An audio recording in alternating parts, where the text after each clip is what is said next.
E aí, meu povo, sejam todos muito bem-vindos ao Biografia, e o vídeo de hoje nós vamos usar, um vira-tempo, voltar em 64 lá em Londres para contar uma história de magia, mas magia da vida real. E ela começa na estação de trem King Cross, onde o engenheiro Peter e a técnica de ciências Annie se conheceram, se apaixonaram. Um ano depois, no dia 31 de julho de 1965, nascia Joanne, a primeira filha do casal. Ela se tornaria ninguém mais, ninguém menos que J.K. Rowling. Você acha que sabe tudo da vida da autora de Harry Potter?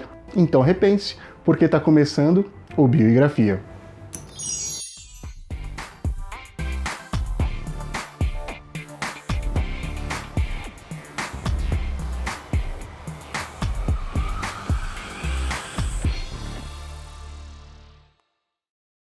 Aos 4 anos de idade, Joanne foi estudar numa escola chamada St. Michael's, e lá tinha um diretor chamado Alfred Dunn. Ele foi inspiração para ela criar o personagem Dumbledore. Mas essa não foi a única inspiração dela, não. A Hermione, por exemplo, foi inspirada nela mesma, que aos 11 anos estava lidando com uma situação difícil em casa. Primeiro pela mãe, que havia descoberto que estava com esclerose, e também pelo pai, que a relação já era conflituosa desde pequenininha. Nos anos 80, aquela garota que adorava a sua jaqueta jeans e ouvir The Smiths estava tentando entrar em Oxford, porém ela não conseguiu. Então ela acabou optando por estudar os estudos clássicos e arte em francês na Universidade de Exeter. Em 86, ela se formou e percebeu a primeira oportunidade de sair de casa. Então ela se mudou para Londres, começou a trabalhar como secretária na Anistia Nacional, e mais um tempinho depois ela foi para Manchester trabalhar na Câmara do Comércio. Em 90, Rowling ia de Manchester para Londres e no caminho ela se lembrava de uns amigos que ela tinha na infância, os filhos do vizinho Potter. E foi assim que surgiu o Harry Potter. Quando ela chegou na estação King Cross, que é a mesma estação onde os pais dela se conheceram, ela já tinha um personagem inteiro formado na cabeça dela. Mas em dezembro daquele mesmo ano, Rowling ficou sabendo que Anne, a sua mãe, havia falecido em decorrência da doença, depois de 10 anos lutando contra a esclerose. A dor daquela perda acabou norteando toda a história do Harry Potter, porque a saga, na verdade, é sobre isso. Afinal de contas, o ponto de partida da história é a perda dos pais, então Harry Potter tem que tomar consciência e lidar com essa situação, encarar o mundo sem os pais, e não só isso, né? Lutar contra um vilão cujo seu maior objetivo é vencer a morte, ser imortal. Com apenas 3 capítulos de Harry Potter escritos e ainda sem ter conseguido superar a morte da mãe, Rowling encontrou no The Guardian um anúncio que ia mudar a vida dela. Ela então vai embora para Portugal trabalhar como professora da língua inglesa, e é lá que ela conhece Jorge Arantes, que se torna o seu marido. Um embuste, senhoras e senhores, um embuste. E é com esse embuste que Rowling vai ter a sua primeira filha, a Jéssica. Mas a relação durou apenas 13 meses. Rowling define como uma relação curta e catastrófica. Mas com 13 meses e 1 dia, Rowling consegue se livrar dessa relação e vai embora com a Jéssica para a Escócia em 94 para poder morar um pouco mais perto da irmã dela. E aí que a situação começou a ficar realmente difícil para Rowling, porque tendo que cuidar de uma criança pequena, ela sobrevivia com o auxílio do governo. Então ela estava passando por necessidade e mais. Ela estava entrando numa depressão profunda. E mesmo assim, Joanne não desistiu. Ela ia com a neném até o The Elephant House, um café que inclusive recebe milhares de fãs até hoje, e foi assim que ela conseguiu concluir o primeiro livro. Para quem é fã da Rowling, não é nenhuma novidade que ela foi recusada por diversas editoras que não viam potencial em Harry Potter. E ela já estava quase desistindo quando o editor bateu o olho no livro e gostou muito. Então ele resolveu dar uma oportunidade para Rowling, mesmo aquele livro não sendo a linha editorial dele. Então Harry Potter saiu, com apenas 500 exemplares, num lançamento praticamente vazio. Agora vem cá, você tem o livro do Harry Potter em casa? Dá uma olhadinha lá na página 53. Vê se na listagem de materiais escolares da Escola de Magia aparece a varinha 2 vezes na lista. Meu filho, se aparecer 2 vezes varinha, esse seu livro vale muito dinheiro. E a pedido do editor, Joanne teve que adotar as iniciais J.K. como nome porque eles não queriam que soubessem que esse livro havia sido escrito por uma mulher. E aí o que Joanne fez? Ela usou Kathleen, que é o nome da avó, que ela gostava muito por ter sido uma mulher muito guerreira, que cuidou sozinha de 3 filhos, e usou a inicial do nome dela. E então nasceu J.K. Rowling, que vocês conhecem. Bem, Harry Potter acabou de fazer 20 anos e o que aconteceu durante esse período vocês já devem saber muito bem, né? Foram 7 livros, 400 milhões de exemplares vendidos, 3 spin-offs da história que foram escritos no intuito de arrecadar dinheiro para caridade e também renderam franquia de filme, renderam uma peça de teatro em Londres. E toda essa trajetória colocou J.K. Rowling no topo da lista de bilionários do mundo. Mas isso não durou muito tempo, porque logo depois de divulgar essa lista de bilionários, saíram mais de 160 milhões das contas da J.K. Rowling, porque ela estava doando esse dinheiro para a caridade. Ela nunca se arrependeu disso, até mesmo porque para J.K. Rowling essa é uma obrigação moral que você tem quando recebe mais do que precisa. Ouviram políticos do Brasil? Imagino que não.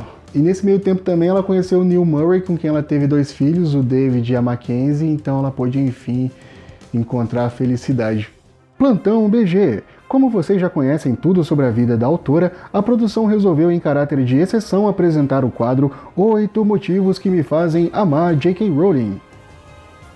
Ao concluir Harry Potter, ela pôde então se dedicar ao projeto do livro de suspense Morte Súbita, e também com o pseudônimo ela lançou O Chamado do Cuco, O Bicho da Seda e Vocação para o Mal. Os 3 últimos livros têm como personagem principal Cormoran Strike, que é um detetive investigando crimes, e vocês vão ouvir falar muito dessa história ainda, até porque J.K. Rowling anunciou em março que vem vindo mais um livro da série. Além disso, a BBC dos Estados Unidos está produzindo essa história para TV, a HBO do Canadá também irá exibir.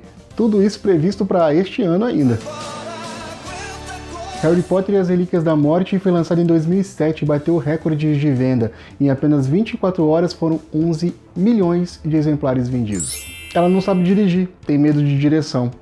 Esse fato só tá aqui porque eu me identifico muito com ela. Então, tamo junto, Joanne. Amém, Uber. Michael Jackson havia pedido autorização da J.K. Rowling para poder montar o musical do Harry Potter e ela disse não pro rei do Moonwalker. J.K. Rowling inventou a audácia. J.K. Rowling trabalha muito para poder manter a magia da história de Harry Potter para os seus fãs. Tanto que pelo Twitter e pelo site Pottermore, ela sempre traz novidades do universo do bruxo. Foi assim que fomos surpreendidos com a notícia de que Dumbledore era um personagem gay. Pela personagem Dina, foi possível acompanhar com detalhes a cobertura do último campeonato mundial de quadribol. E também histórias como James, o filho da Ginny e do Harry, que está indo para Hogwarts, e a história do Alvo Severo, que vocês sabem tem aí um universo à parte. Agora, você quer magia, arroba? Então vamos lá. Se você for para a estação Watford, que fica a 20 minutos mais ou menos do centro de Londres, tem um ônibus à disposição de vocês para levá-los para o universo dos filmes de Harry Potter. E pegando esse ônibus, meus amigos, vocês vão ter uma das experiências mais incríveis da vida de vocês, porque tá tudo lá nos estúdios da Warner.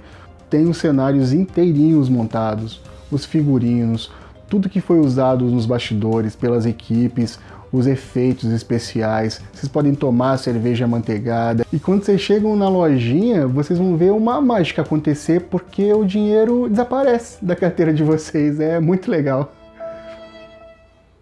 J.K. Rowling tem um coração maravilhoso e por muitas vezes já demonstrou isso, como no dia em que uma fã entrou em contato com ela no Twitter para tentar entender como que ela poderia fazer para se livrar da depressão que ela estava tendo que lidar.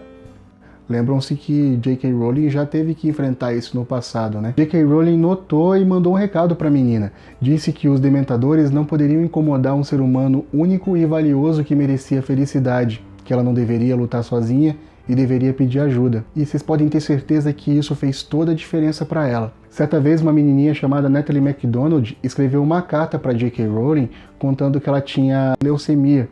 Quando J.K. Rowling teve acesso a essa carta, ela estava escrevendo o Cálice de Fogo e ela nem hesitou. Na hora ela escreveu para a menina uma carta também contando o que acontecia com o final de O Cálice de Fogo, aquilo que ela mantinha em segredo há tanto tempo para os seus fãs.